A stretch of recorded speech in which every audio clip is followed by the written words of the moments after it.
അസ്സലാമു അലൈക്കും വറഹ്മത്തുള്ളാ. കഴിഞ്ഞ 5 ദിവസം മുമ്പ് ഞാനൊരു ചോദ്യം ചോദിച്ചിരുന്നു. ഒരു അന്യ സ്ത്രീയും അന്യ പുരുഷനും പരസ്പരം കാണാൻ പാടില്ലാത്ത, തൊട്ടാൽ ഉളൂ മുറിയുന്ന, പരസ്പരം കല്യാണം കഴിക്കാൻ പറ്റുന്ന രണ്ടാളുകൾ. എന്നാൽ ഒരു സുപ്രഭാതത്തിൽ അവർ പരസ്പരം കാണാൻ പറ്റുന്ന, മഹ്റമത്തായ, പരസ്പരം കല്യാണം കഴിക്കാൻ പാടില്ലാത്ത ആളുകളായിട്ട് വരുന്നു. ആരാണത് എന്ന്. അപ്പോൾ തന്നെ ഞാൻ പറഞ്ഞിരുന്നു, അത് ഭാര്യയുടെ മാതാവ് അല്ല എന്ന്, വേറൊരാളുണ്ട് എന്ന്. ഭാര്യയുടെ ഉമ്മ എന്നുള്ളത് ഉത്തരം ശരിയാണ്. കാരണം ഈ കല്യാണം കഴിക്കുന്ന ആൾക്ക് അവരൊക്കെ അന്യ സ്ത്രീകളാണ്. എന്നാൽ അവരുടെ മകളെ കല്യാണം കഴിക്കലോടുകൂടി ആ ഭാര്യയുടെ ഉമ്മ സ്വന്തം ഉമ്മയായിട്ട് വന്നു, മഹ്റമിയത്തായിട്ട് വന്നു. ശരിയല്ലേ?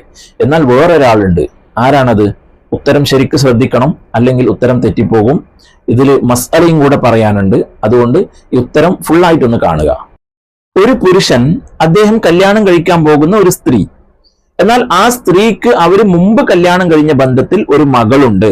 എന്നാൽ ഈ കല്യാണം കഴിക്കാൻ പോകുന്ന ആളെ സംബന്ധിച്ചിടത്തോളം ഈ സ്ത്രീയും അവരുടെ മകളും ഒക്കെ അന്യ സ്ത്രീകളാണ്. എന്നാൽ ഈ പുരുഷൻ ഈ സ്ത്രീയെ കല്യാണം കഴിക്കലോടുകൂടെ ഈ സ്ത്രീയുടെ മകൾ ഇദ്ദേഹത്തിന്റെ സ്വന്തം മകളെ പോലെയായിട്ട് വരുന്നു. കാണാൻ പറ്റുന്ന, വിവാഹബന്ധം ഹറാമായ, തൊട്ടാൽ ഉളൂ മുറിയാത്ത സ്വന്തം മകളെ പോലെയായിട്ട് വരുന്നു. എന്നാൽ ഒരു നിബന്ധനയുണ്ട്. ഇതാണ് ഞാൻ പറഞ്ഞത്, ഫുള്ള് കേൾക്കണമെന്ന്. ഈ സ്ത്രീയും പുരുഷനും തമ്മിൽ നിക്കാഹ് കഴിച്ചാൽ മാത്രം പോരാ. നിക്കാഹ് കഴിച്ചാൽ അവര് ഹലാലാണ്. പക്ഷെ അവര് തമ്മിൽ ശാരീരിക ബന്ധത്തിൽ ഏർപ്പെട്ടാൽ മാത്രമേ ഈ മകള് ഇദ്ദേഹത്തിന്റെ സ്വന്തം മകളെ പോലെയായിട്ട് വരുള്ളൂ. ഇനി അവര് തമ്മിൽ നിക്കാഹ് കഴിച്ചു, അവര് ഹലാലായി, ശാരീരിക ബന്ധത്തിൽ ഏർപ്പെട്ടിട്ടില്ല എങ്കിൽ ഈ മകള് അന്യ സ്ത്രീ തന്നെയാണ്. കാണാൻ പാടില്ല, തൊടാൻ പാടില്ല, നിക്കാഹ് കഴിക്കാനും പറ്റും. ഈ ഉമ്മാനെ തലാക്ക് ചൊല്ലിയിട്ട് ഈ മകളെ വേണമെങ്കിൽ ഈ പുരുഷനിക്ക് കല്യാണം കഴിക്കാം, കല്യാണപ്രായമെത്തിയ മകളാണെങ്കിൽ. അപ്പൊ അതാണ് മസ്അല. മനസ്സിലായല്ലോ?